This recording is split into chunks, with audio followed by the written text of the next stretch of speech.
feel free to ask questions.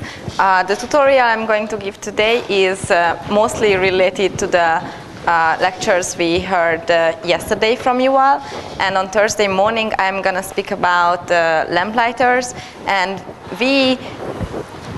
so today we kind of go through slowly about the facts you all said and to get familiar with the notions. And on Thursday, we will use those techniques we learned to apply for lamplighters. And you can see how to prove like mixing and relaxation time results for more complicated chains. But for today, let's start with the total variation distance. So what was the total variation distance between two measures? So you take two measures, mu and nu, and it was defined as, so the total variation distance is just the supremum over all sets. Oh, sorry, so these are defined on the same state space S. This is the state space, and you can think of as the vertices of a graph, so I usually assume it to be discrete, and let's say of size n. So the supremum over all sets, mu a minus mu a. All right? And we have seen that the total variation distance has many characterizations, and in most cases it is useful to pick the characterization which fits you best.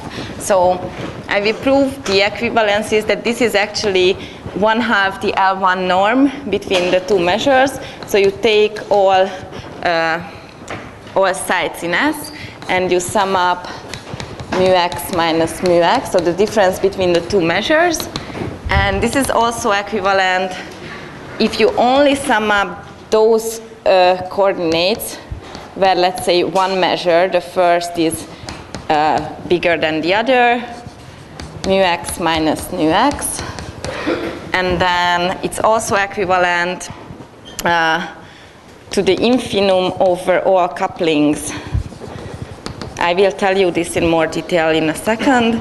The probability that x is unequal to y, such that the probability of x equal to x is mu of x, and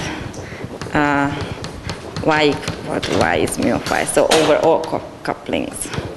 Julia, can you zoom in? Zoom in? You mean I should write it with high? Okay, I will. All right, so, okay. So how you should think of the total variation measure, total variation distance. Okay, so imagine like here is a very intuitive and nice picture. You have here the sides, so this is like x1, x2, and you draw the measure. So, okay, so maybe the measure mu looks like this, right? So, but you can think of some other measure. Let's use some color. So this is mu, and this will be mu.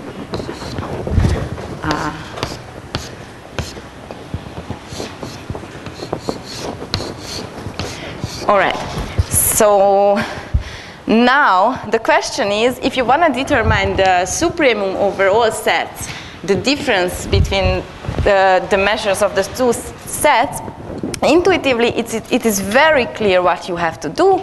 Well, either you pick A such that one measure is bigger and kind of you sum up the differences, right? Or you can do it with the same, with a complement set, like pick these guys here, and then you sum up. And because of all of the two measures sum up to 1, you will get the same quantity. So let's put this rigorously. So let's say how to prove it. So I want to prove this thing here, and first I will proceed that let's pick B for those sets, like these coordinates here, where the measure mu is bigger than the measure nu. This one is bigger than this.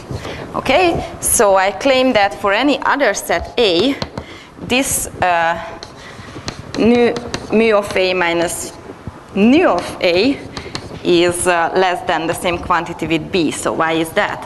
Because you just okay, so you sum up the sides here, which are in the set A, right? And here also. So you can clearly, this is less.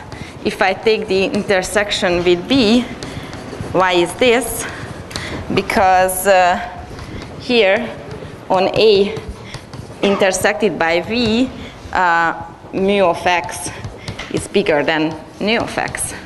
And on the other hand, where I don't, on the other set, which is the intersected by B complement, the quantity is negative, right? So you have this inequality for free, and clearly this is even bigger if I add the sides where mu of x is still bigger than mu of x. So if I extended this to B, to the whole set of B, then I have this inequality, right?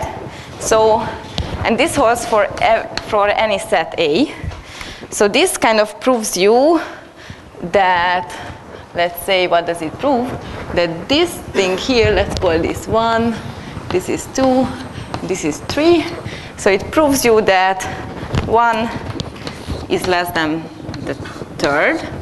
But clearly you can, so you can take the complement set as well, and then just average it out. So go to B complement, and then take like 1/2 mu of B minus nu of B plus 1/2. What shall I write? Mu of B complement minus nu of B complement, which gives you the second, right?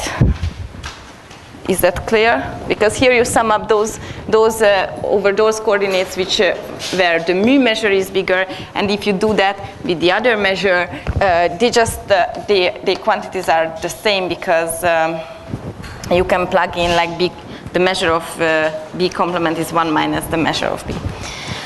All right. So this was one direction, and how to see that it's actually equality is that if you take A equal to B, then clearly you get equality in this row. You get equality. So that proves that this thing is equivalent to this one, and then averaging out gives you this. I hope it was kind of clear. It's pretty elementary to see. All right, so what's next is the coupling description. Oh, okay, maybe I continue over there. So coupling. So what is a coupling between two probability measures? Oh, can you still hear me?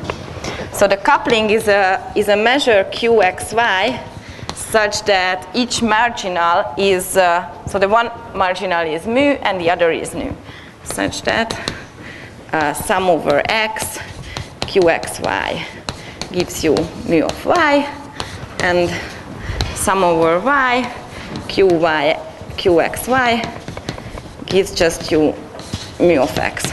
So how should you think about this? Like, draw a picture, two-dimensional. Here is the state space S with marginal, let's say, mu, and here you want nu. So here are, let's say, so here are the states of S. Okay, they doesn't even have to be the same, and then you want to write here what's the probability that, let's say this is x1, x2, y1, y2, y3. What's the probability? So qxy gives you the probability that a random variable equals x and y equals y. So here you write this probability. And what you require is that if you sum up horizontally, then you get the measure mu, nu, and if you sum up vertically, then you get the measure nu. Is that clear to everyone?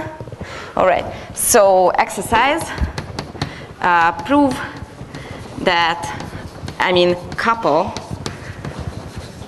a Bernoulli random variable. So like here you have just two values, 0 and 1, and couple it to a Poisson, let's say P. And try to couple it in an optimal way, which means that try to couple it such that they are equal as much as they can. And prove that you can construct a coupling such that the probability that they are unequal is like P squared. We will see how to do this. Okay? So maybe I put this up, this comes down. Yes, great. So, but for now, prove that the total variation distance is equal to the infimum over all couplings where the two random variables are unequal. All right, so you take a set, you want to calculate this probability, right, for a set A. So what you do is, what is mu of A? Is the probability that x, your random variable x is in A, minus the probability that the random variable is in A under the coupling, Q. Okay, so now you do some very easy stuff. You intersect with the event. So here there are two possibilities. Either y is in A or y is not in A. So it's in A complement, and you subtract the probability that, let's say, x is in A and y is in A, plus the probability that x is in A complement and y is in A. So I didn't do anything surprising, I guess, but what you can see now that this term here cancels, right? So if it cancels, what remains is this, the probability that x is in A and y is in A complement, minus something. Okay, so I don't care about minuses, that can be dropped. I mean, here I put an inequality there, but this is clearly less than the probability. Look, so x is in A and y is not in A, so clearly they can't be equal, right? All right, so I got this inequality, and now I just, I can minimize overall couplings. So I take the optimal coupling such that this is the lowest what I can reach, and then I claim that it is equal, actually, the total variation distance, because by now I have that, okay, so the total variation distance is less than the probability that x is not equal to y. So how to get the other direction? The other direction goes by a construction, and the construction is the following. So you have this picture, like here, and you want to put the measure, a total measure of 1 into these boxes, such that if you sum up horizontally, then you get the measure mu, and if you sum up vertically, you get the measure nu. So how to do that? Clearly, in every box, if you pick in every box in the diagonal, you can't put more than the minimum. So here, you can only put the minimum of mu of x and nu of x, right? Because you should sum up the whole column or the whole row, and it's still, if you sum up here, you should get mu of x, and here you should get nu of x. So this is the most quantity which you can put into the diagonal. So you do this, and then you just distribute the rest of the measure accordingly. All right, so I tell you it more precisely. Let's see. For that so let's say flip a coin with, let's say, the minimum of, flip a coin with mu minus ni 2v. So if heads,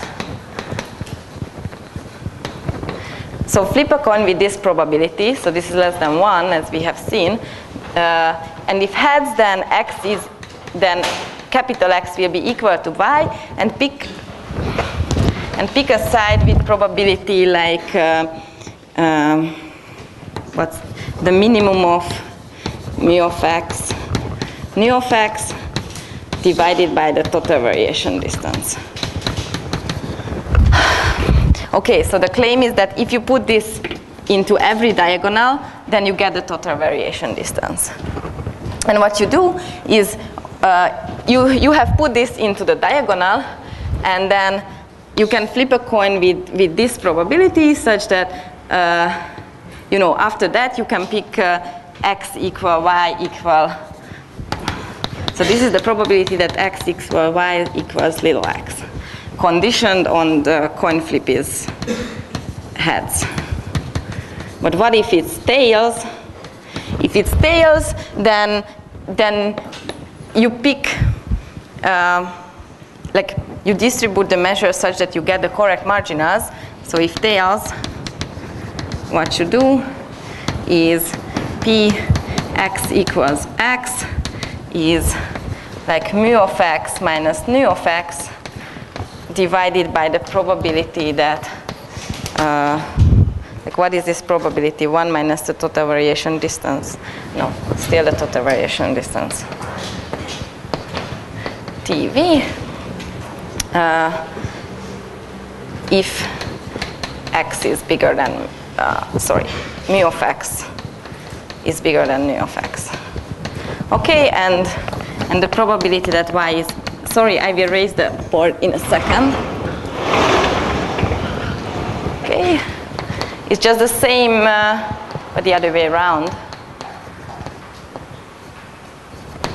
divided by the total variation distance. Oh, maybe here's a 1 minus, sorry. So, but here the mu measure of y is bigger than the nu measure of y. Okay, so what happens, you look at this picture, and if the mass ends up here, then the two random variables are equal. If not, then with the conditional probability that they are not equal, you pick a side accordingly. So you can check, summing up the coordinates, that this coupling actually gives you exactly the total variation distance. Like if you sum this up, you will get exactly this formula. So that defines you that this coupling exists. So Hamburg tried to make such a coupling for the Bernoulli and the Poisson. Okay. So now, how to use this? So this is a very important formula, that the coupling between total variation distance between two measures is less than the probability that any coupling, they are unequal. So I can use this to determine the mixing time of Markov chains, because if I pick mu to be the measure at time t of a Markov chain starting at x, and if I pick nu to be the stationary measure, then I get this formula. Tb is less than the probability that, xt is not equal to, something which should be stationary, like y, stationary. But I can use triangle inequality and say that, okay, so pt x minus pi, total variation distance, is clearly less than, like if you start it from 2 points.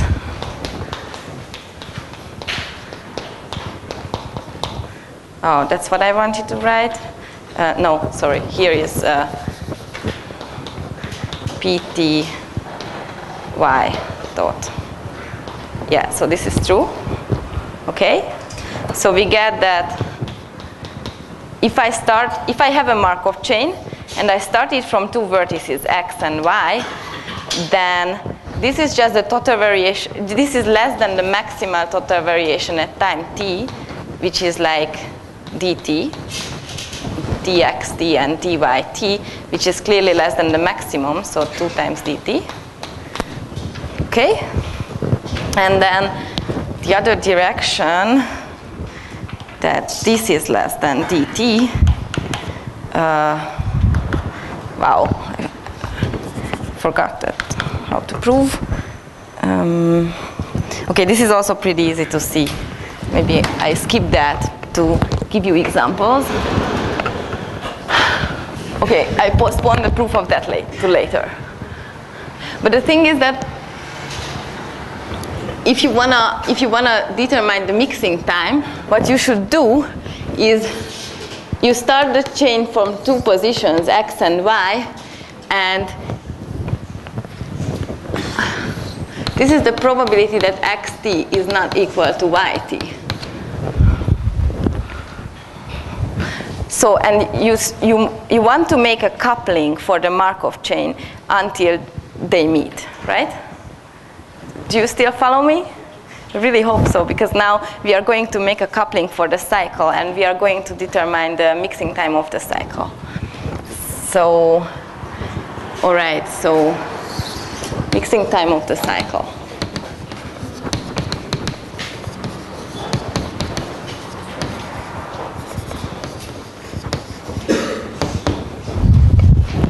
Sorry, I didn't give you the proof of this. I will postpone that later. It's very easy to see, just I don't have it in my notes. Okay, so what you should do, so you want to construct a coupling and wait until the 2 chains meet. So how to do that? So you do simple random walk on the cycle, on Cn, and suppose it's lazy, which means that pxx equals 1/2, and then px, let's say x plus minus 1 equals 1/4, which means that either you stay with probability 1/2 or you move to a neighbor with equal probability. And the question is, what's the mixing time of this? And we can use this upper bound to determine the upper bound of the mixing time. So how to do that? Well, so I have 2 chains, one of them starting from x and one of them starting from y. And I want to couple them. I want to do that in such a way that I want them to meet as soon as possible, because I want to reduce this probability as small as I can. So what I will do is I first flip a coin, and if it's heads, then the chain, let's say this is xt, this is yt, then heads, then xt moves, and yt stays. And if it's tails, then yt moves, and xt stays. Okay, so this happens with probability 1/2, and this is also with probability 1/2. So we see that in the coupling, we already have the laziness, right? So with probability 1/2, yt stays, and with probability 1/2, xt stays. So both chains already have the laziness. Okay, so what to do if they move? Like flip another coin. So here you flip another coin, a second one, and if heads, then here let's say yt moves, then yt moves up. If tails, then yt moves down by +1, and here let's say -1. And in this case you do the same with x. So heads, tails, then it moves up and moves down xt. So why is this good for me? Why is this coupling good for me? You can see it on the picture because only one of the chain can move at once. So in each step of this coupling, only one chain moves, the other one stays. So this means that, okay, let's say that xt has moved. How does the distance behave between the 2 chains? The distance can only increase or decrease by 1. Because only one of the chain moves. So this means that the distance, on, let's say the clockwise distance, so distance is clockwise distance, in one step, changes by only plus or minus 1, and it cannot change by 2. Yes? What if it goes all the way around? Sorry? It goes all the way around? Yes, it can go. Okay, so you can also look at, you know, the distance on the torus, but it's enough for us to see the clockwise distance, because the clockwise distance can be can vary from, let's say, 1 up to like n minus 1, right? So here are the two chains. Okay, so maybe the biggest one can be n minus 1, right? So for the clockwise distance. And it can increase or decrease. And once you hit n or 0,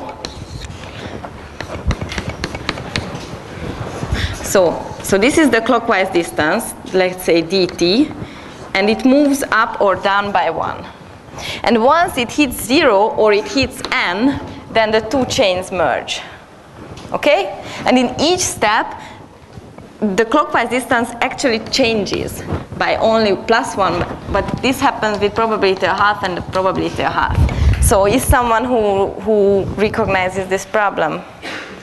There is a particle moving here, starting from some x, and the question is how long you should wait until you hit either 0 or n if in each step you move left or right with probability 1/2, 1/2 each. So this is called the gambler's ruin, right? Who have heard about this? Raise your hands, please. Okay. It's very easy to calculate the expected value of this. So let's say the tau is the infimum time such that dt hits 0 or n. And we know that like the expected value starting from x of tau equals like x time n minus x, right? So you know this. If you don't know it, then you can use martingales and optional stopping.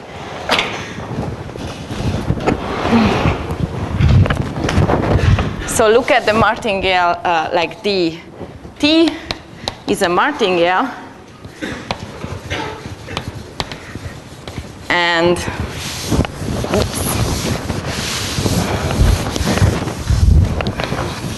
so from this you can get that probability that you hit 0 before n is, let's say, exactly x over n, no, the other way around, n minus x over n. And then you can also use that dt squared minus t is a martingale. And optional stopping tells you that the expected value of d tau squared equals expected value of tau. Minus tau equals expected value of d0 squared minus 0, which is just x squared. So if you rearrange terms, you get that expected value of tau starting from x equals like x time n minus x, which is clearly maximized if x equals like n/2 when you get n squared over 4. Okay?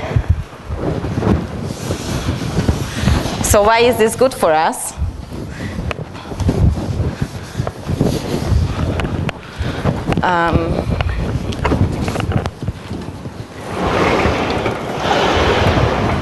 So, oops, this is still too high. Okay, so dxt is less than the probability that xt, starting from x and y, xt is not equal to xt and yt. So this is exactly the probability that the two chains hasn't met yet. Two chains hasn't met, which is like the probability that this distance dt is still, so tau is bigger than t, which is by Markov's inequality less than the expected value of tau divided by t. We just calculated that this is maximized if I take like here n over 4 and then divide by t. Okay, so if you take t equal n square, then this is less than 1/4. Okay? And you get that the mixing time, t mix of Cn, the cycle with 1/4, is less than n squared. Great. Okay, now we do it for the torus. Let's see how much time I have. Ooh, not too much. So torus, Z and D. So here you have D coordinates. Oops. Coordinates. So you can think of D cycles, right?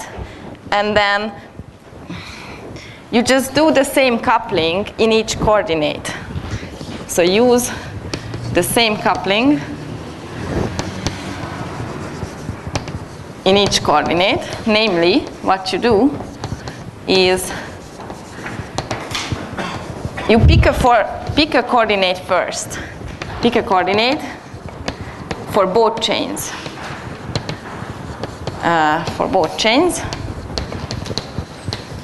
Let's say, okay, so here is the, I don't draw a torus for you, but I will do D coordinates. Okay, so let's say D equal 5. So you have D coordinates. Let's say you are here at some x, here you are y, and so on. So you pick a coordinate with probability 1/d, and you use that for both chains. Oh, sorry, so here you have like x1, y1, x2, y2, and so on. And then you know that you will already move in this coordinate, and then you do the same coupling as for the cycle. Okay, so let's say tau I is the infimum over all times such that the ith coordinate meet. Xi equals yi in the torus. Then we know that okay, so what's the expected value of tau I? Is just by Wald's inequality, you can get that it's n squared over 4 times d, because the amount of time in average you have to wait until the coordinate I moves is just a geometric random variable with success probability 1/d, right? So you get that the expected value is less than this. Okay, so now we want to bound the expected value of all the coordinates are the same. Well, that's just the maximum over all tau i's. So maybe I continue here.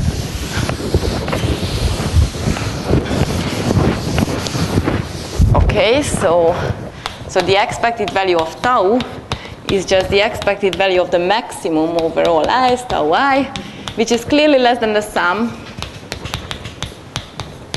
which is just less than d squared n times over 4. So from this, you can derive that the mixing time of the torus is like less than d squared n squared. You can improve the constants. You can improve this to d log d by analyzing how many times you have to pick the coordinate I. And then it's a coupon collecting coming in. So exercise.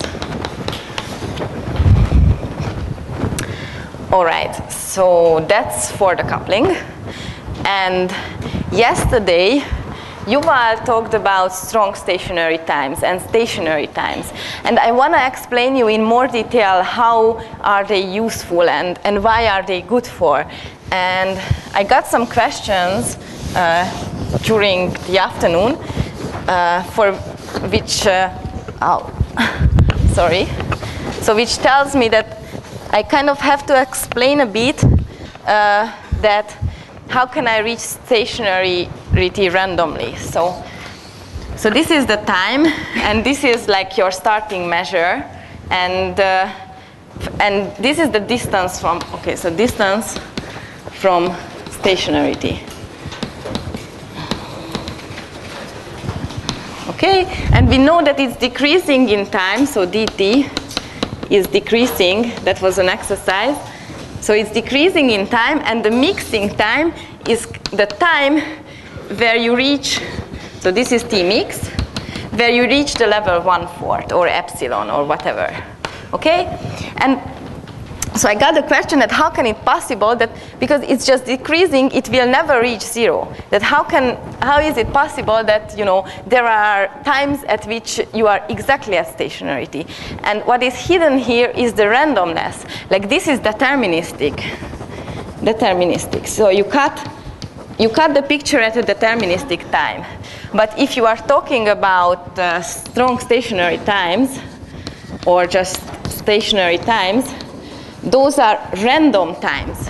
So which means that you don't cut the picture at one point, but you kind of cook it up such that, you know, you either stop here or a bit later, such that in average you will be exactly stationary.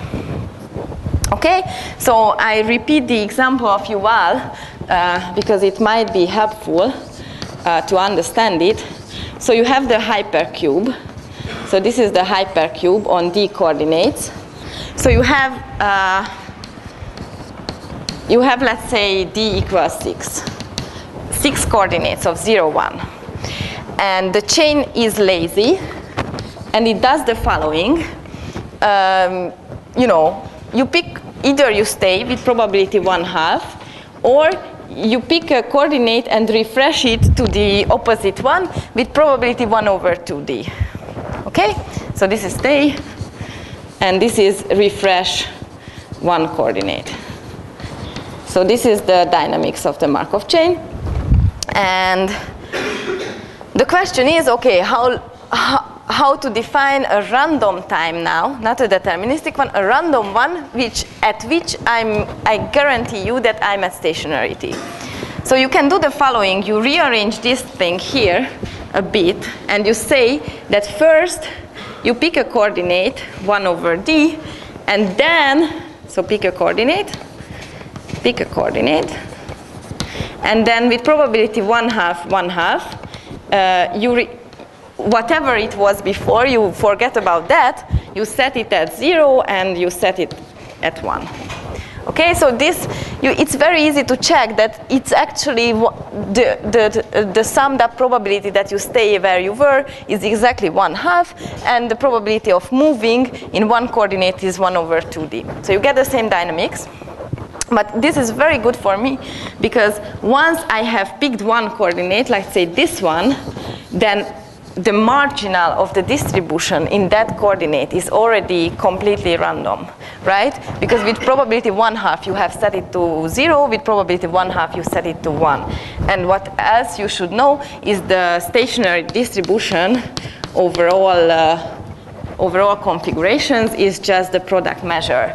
So it's every bit is uniformly either 0 or 1 with probability 1/2. Okay, and a strong stationary time, tau refresh, is the following. Wait until all the coordinates are refreshed, touched, sorry. So, okay, so there is some hidden notion here.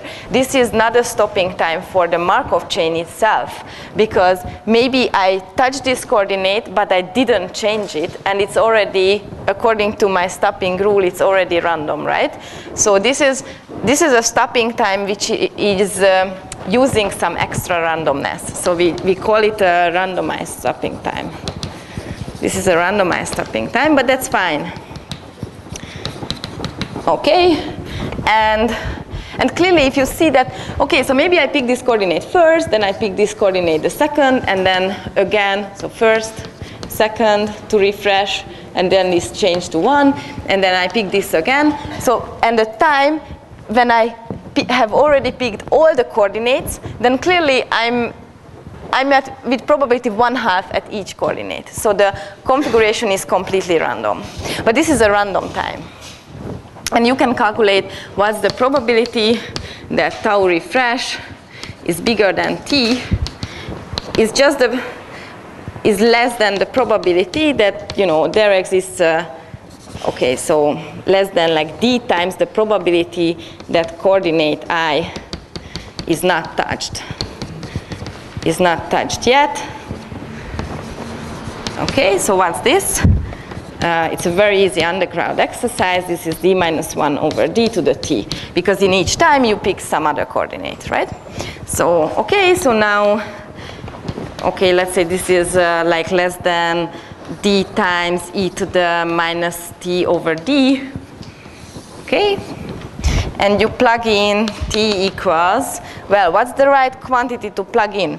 Here you have a d to compensate, and here you have a 1 over d, so let's pick t equal like d log d plus constant times d. This is a constant. And if you plug this in, then this thing will be e to the minus c. Okay? So from this we see that at least the probability that this thing is bigger than t is at this time, it's already I can pick such a c, then this thing here will be less than 1/4. Okay, but the question is, all right, I can control the tail of a strong stationary time or a stationary time, but how is that good for me? Why is that related to the mixing at all? So no one told me how is that related to a deterministic time, like the total variation distance. So that's our next stuff to do.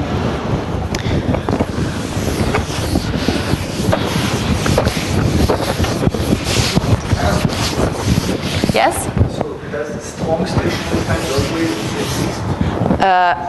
Yes, they do always exist.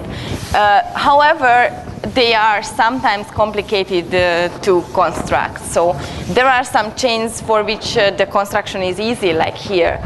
But there are some other chains where it is totally not obvious. But there is a paper, Aldous and Diaconis, from '86, if I well remember, in which they prove that there is a strong stationary time, or maybe I write SST, right? SST such that, such that we will see what is, so the tail probability of tau will be equal to something which I define in a minute. All right, so now I want to prove you that dxt is less than sxt. This is the total variation distance. This is something which is called a separation distance. And this is less than the probability that tau is bigger than t. So what is the separation distance?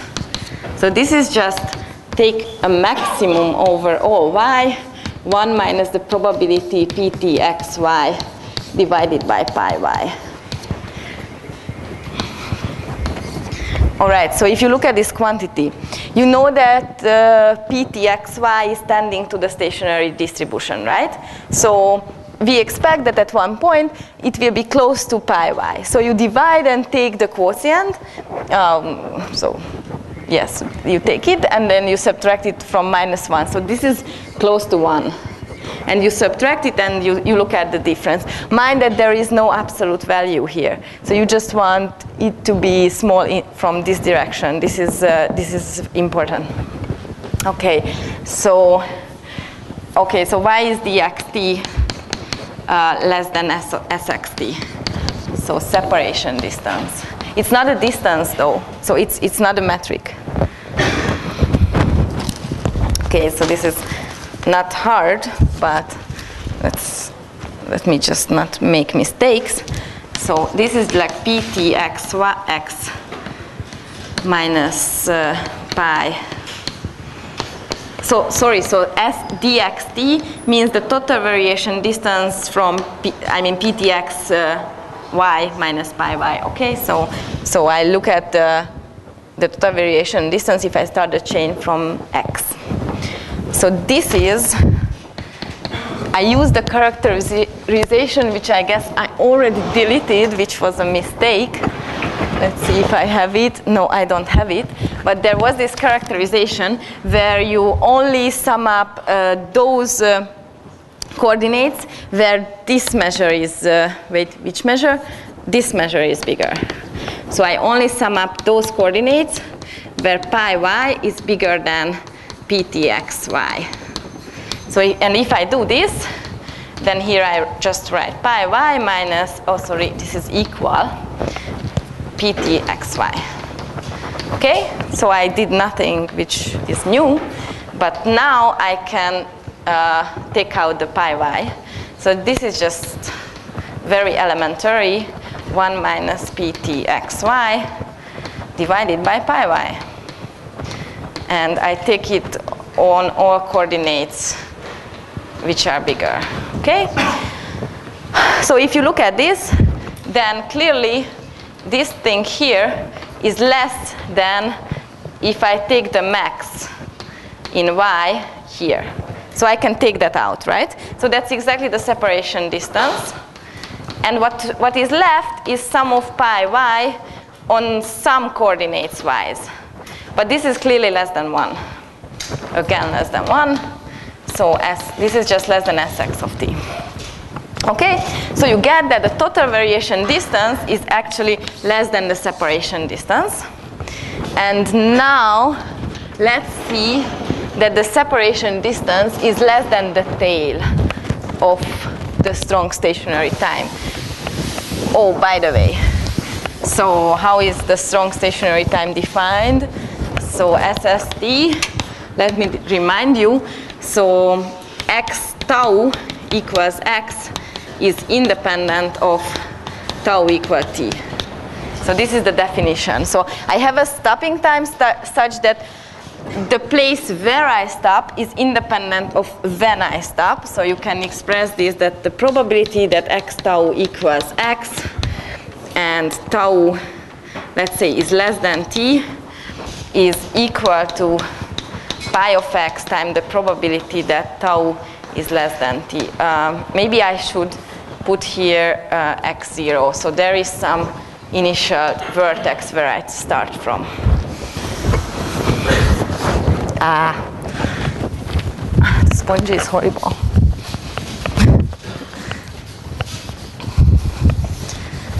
Okay, so let's see. So what is the separation distance? No, I won't start with that. I will start with ptxy minus pi y. I will raise the board.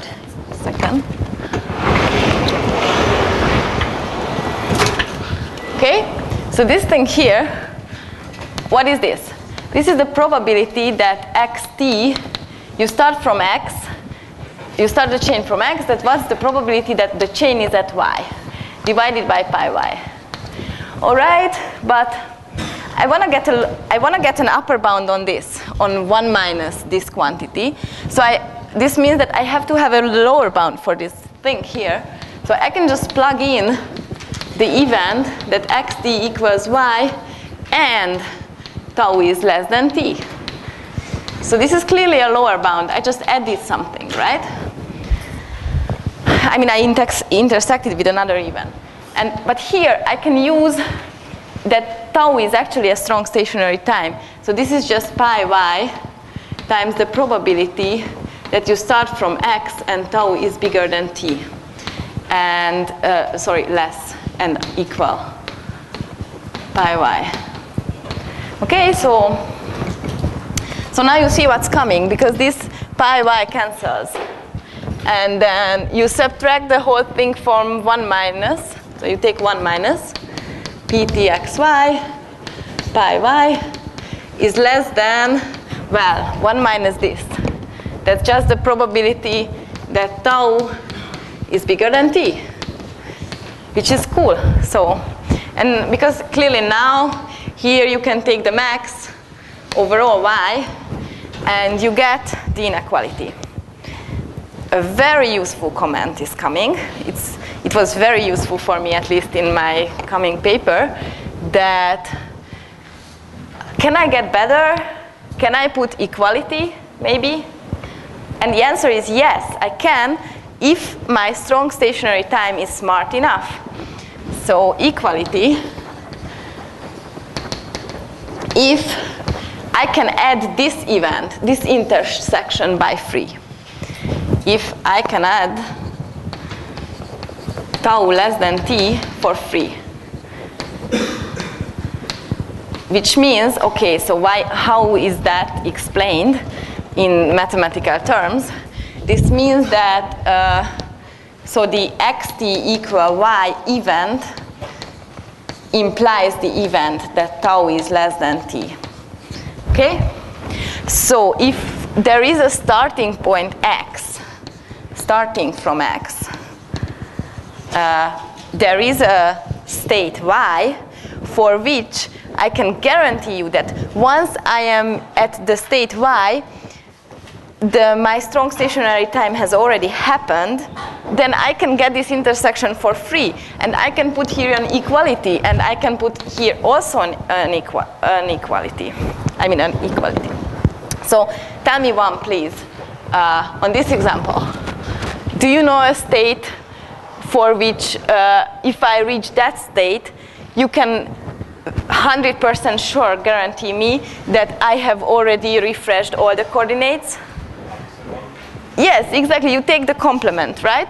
So if that was my starting state, 0, 1, 0, 1, 1, 0, then if I reach the state 1, 0, 1, 0, 0, 1, so this state is a state which guarantees me that I have already refreshed all the coordinates.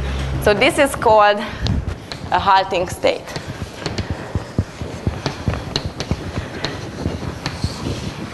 These are very important things.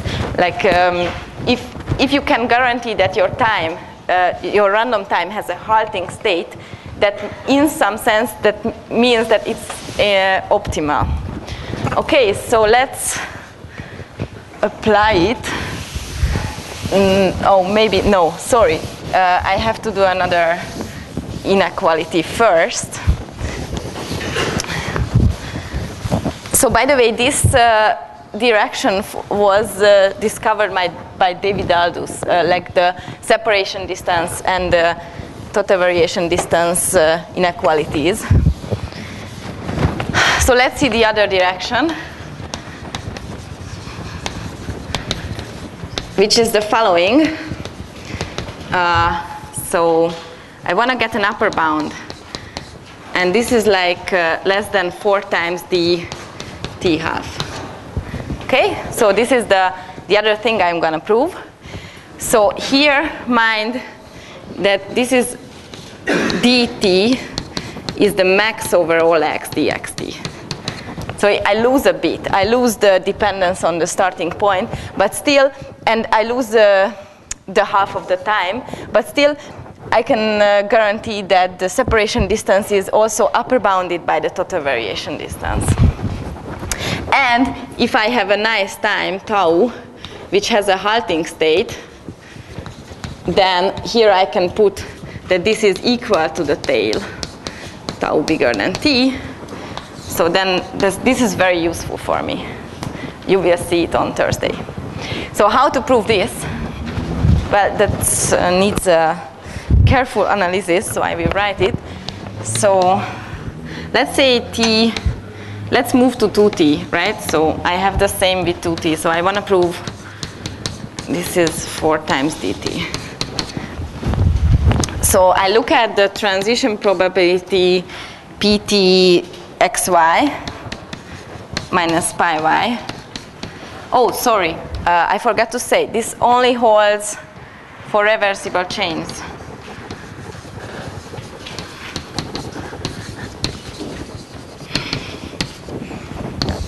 Which means that pi of x times pi xy equals pi y times pi yx.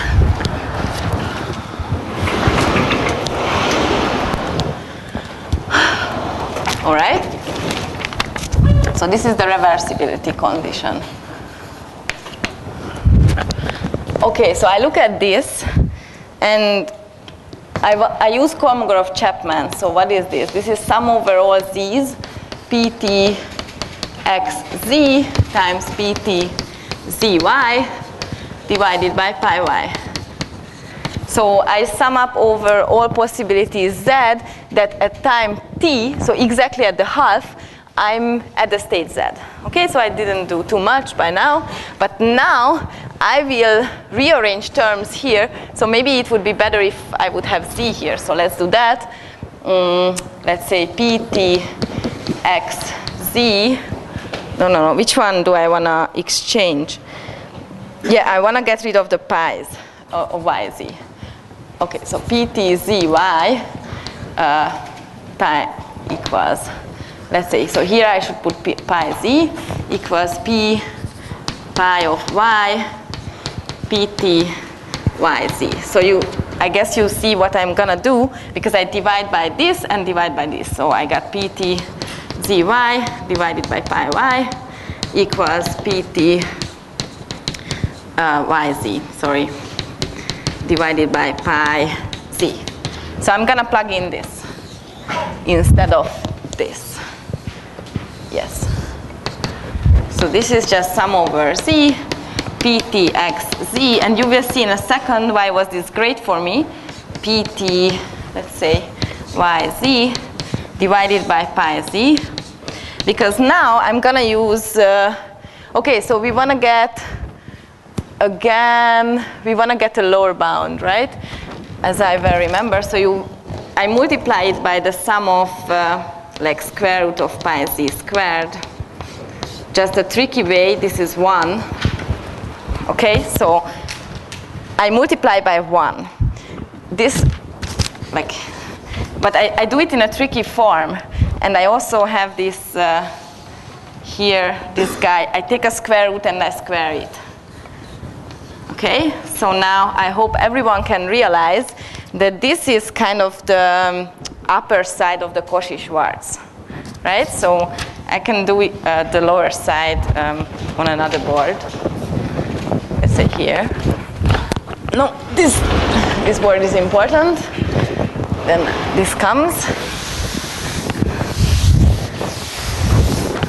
Okay, so this is just bigger than the sum of, let's say, ptx, what remains, xz and xz, and ptyz,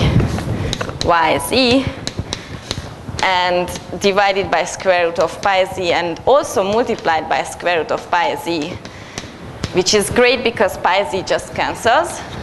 Okay? And what remains is these two guys, sum over all z. Okay, so the square root of two numbers, square root of two positive numbers, square root of a and b is clearly bigger than the minimum of a and b, right? So everyone knows this. So this is just the sum over all z, minimum of ptx z, ptyz. Okay, and now, if you remember the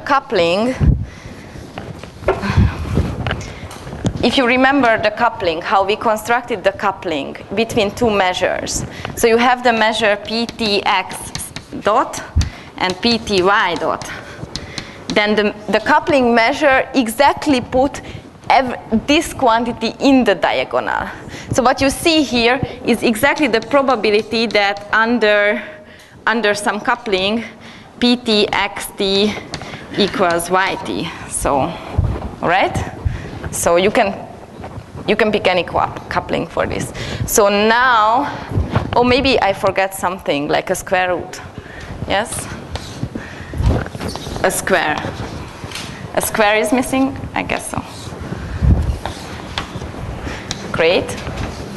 So this is just here 1 minus the probability that x, so 1 minus the total variation distance, ptx dot minus pty dot. And it is squared. Yes. Great. Okay.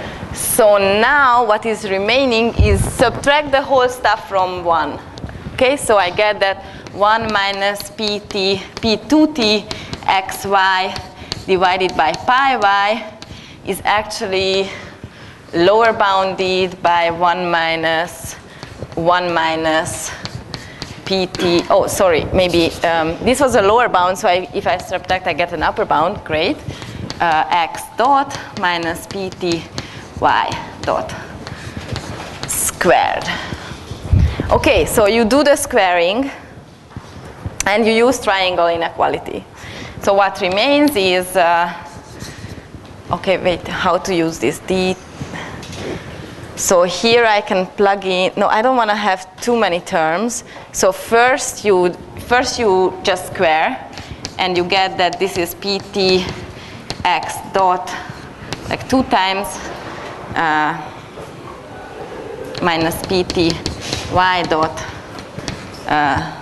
and minus something which you, so okay, so if you square this quantity, the 1 cancels, the cross term remains with a plus, and whatever is squared, that's negative sign, so you erase that. Okay, so this remains TV, which is just less than, by triangle inequality, this is less than 4 times dt. Sorry, so the distance from stationary t, you plug that in. Okay, and that finishes this proof, which means that for, okay, oh, sorry, so here you take the max after, and then you get that the separation distance is less than 4 times the total variation distance. Which means that, maybe I run out of time, right? Yes. Okay, so let me stop here, and I will continue on Thursday from this point, where we will use all these inequalities, and we will derive the mixing time of lamplighters. That's